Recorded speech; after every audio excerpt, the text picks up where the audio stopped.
On my Twitter feed, I use my Twitter feed to organize my events for the day.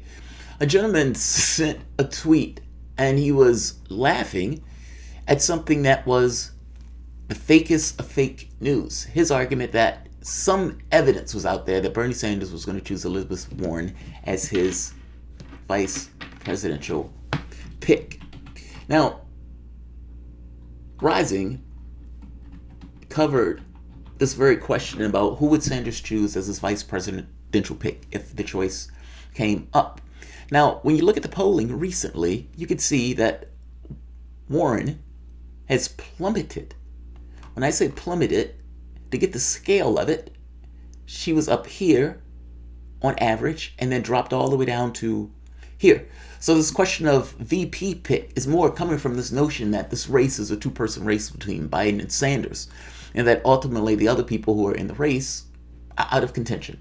And that's not entirely true of out of contention. It's more so that she has plummeted so significantly and so quickly that the two parties who seem to keep their coalitions, who have solidified their coalitions, seem to be Biden and Sanders. And from the standpoint of the whole, you can say, theme of this, meaning this kind of hegemonic shift between this corporatist class of Democrats and this proletariat-based class of Democrats, well, you can see this kind of ideological fight that's taken place, where the other people in the race seem to matter less. I got to be honest, it's not going to be Warren.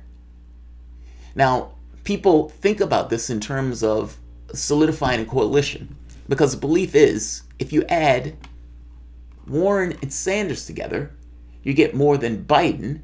And if the goal is to kind of solidify a coalition, whether you love Warren or dislike Warren, bringing her on board may bring on her coalition of voters that are somewhat different than your coalition of voters in order to have a greater sum than everyone else that's in the race, allowing Sanders to transcend and go forward. Meaning whether people like her or not, people get this idea because they think that these two people are somehow similar, and if you just put these two people together, the numbers are greater than Biden. Other people make the thought that, well, this is too much lefty on the same ticket, and if you put this much lefty on the same ticket, you're going to lose. You need something to balance out the ticket. On Rising, somebody made this argument that, well, you had Obama out there screaming hope and change, and then you bring in Biden, who's essentially a creature of the party. The catch is, those two people are functionally the same person. They represent the same thing of politics. So you didn't get two different quantities, even though optically it may have looked that way when Obama was taking office. It's not going to be Warren. It's going to be somebody who's younger to balance out the ticket from the standpoint of age, and it is going to be somebody who is going to be able to legitimately and authentically back Sanders' program. Whatever you want to think of Warren, it doesn't seem that she backs Medicare for all. She backs something else. Whether she's on board for the Green New Deal, how can you trust her on this front, seeing as what took place from what she was calling essentially that public option, Medicare for all. She may be strong on the banks, but the other issues that he cares about, especially issues of foreign policy like Bolivia or Venezuela, and lessening war across the board, she doesn't do that. I hope you understand what I mean. It goes beyond just the optics of her being hard on banks and her putting out this image of being similar to him. He will put somebody, or he would likely select somebody, who will be authentically similar to him, where the public actually knows that that person is authentic, that they can carry on his legacy. Beyond that point, the person will be younger. Warren is only slightly younger, meaning Warren is elderly herself. So this notion that this is a younger version of Sanders, yes, but only by, if I'm not mistaken, like 10 years. It's not a huge denomination of difference between the two. If Sanders got somebody, that person would much likely be actually younger. Meaning it would be to bridge a generational divide. One of the biggest arguments that is made is, hey, you old guys need to get out of the race. Well, these old guys are the one that the public is voting for and choosing. So this notion that they should get out of the race when the public is saying, yes, we want those. Despite having all of these young people on the stage, they chose these two. What he would probably do, however, is put somebody that can carry on his legacy and bring in a new generation of lefties into the mix. I don't think he's going to put a 20-year-old, but definitely 30 to 50. And I guess you could save this video in the sense to see whether I was right on this. 30 to 50. And that 30 to 50 will most likely be a woman. Again, the goal being to balance out the ticket. It's her turn, that type of stuff. He still has to deal with this resistance crew and people who effectively want a woman in that office. It will most likely be a female. The female will most likely be younger, and most likely a person of color. Now, Warren is a person of color, that long-standing, ancient Native American ancestry, the Native American bone they found in their backyard that they're calling their distant relative. So there's that. But most likely, legitimately so, a person of color. Who that person is, I gotta be honest, I'm unclear on. Some people say Nina Turner. I gotta be honest, I don't think it's gonna be Nina Turner. She may be stronger at the helm of our revolution as opposed to being his VP choice, but it's possible. Some people said Stacey Abrams. I don't believe that one iota. Some people say Gillum lost. I don't think it's going to be him. Again, he started to move to the right in his election. It has to be somebody who's going to legitimately carry on that legacy.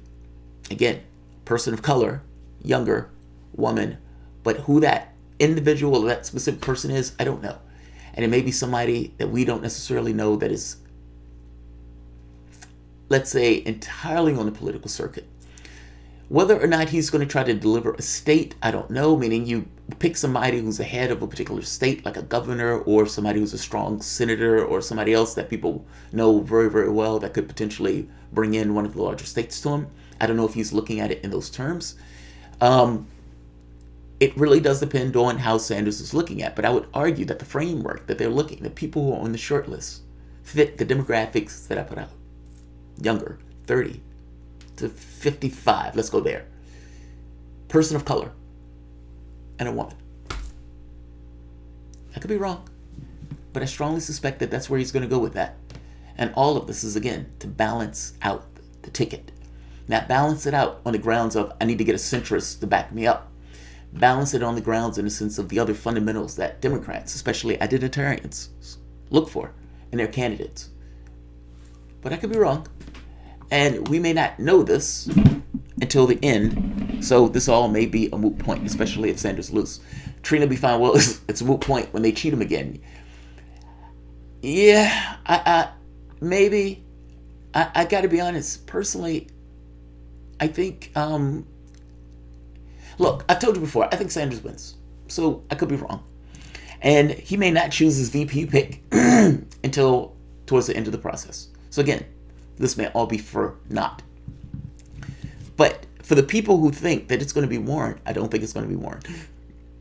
The only way, and I'll leave one caveat, the only way is if it really is believed by the Sanders campaign that they need to unify the ticket, and that her being in this race, for the most part, will be hitting him in the knees along the way, and it doesn't necessarily be they can get over the hump without her blessing of sorts. Meaning her political concession for either getting out of the race or for supporting him is to be her VP pick. Something to that effect. But from the standpoint of him getting somewhat of a free choice and choosing who he wants because it's clear he's either going to win or he's winning, I don't think that free choice would be Warren. She may get a position in this cabinet, don't misunderstand me, especially revolving Wall Street and finance. But for VP pick, I'm not buying the argument for Warren. Like, share, subscribe.